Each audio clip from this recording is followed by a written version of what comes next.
Израильские военные нанесли удар по крупнейшей больнице в Хан-Юнисе на юге сектора Газа. Об этом сообщил местный Минздрав подконтрольной радикальной группировки «Хамас».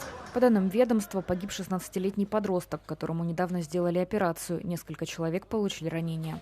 Как заявили в «Хамас», также был убит один из членов политбюро Исмаил Бархум, который проходил лечение в больнице. В Израиле подтвердили его смерть, назвав Бархума новым премьер-министром «Хамас» в секторе Газа. Цахал признал удар по больнице, заявив, что «Хамас» цинично использует медучреждения для хранения оружия и как командные пункты.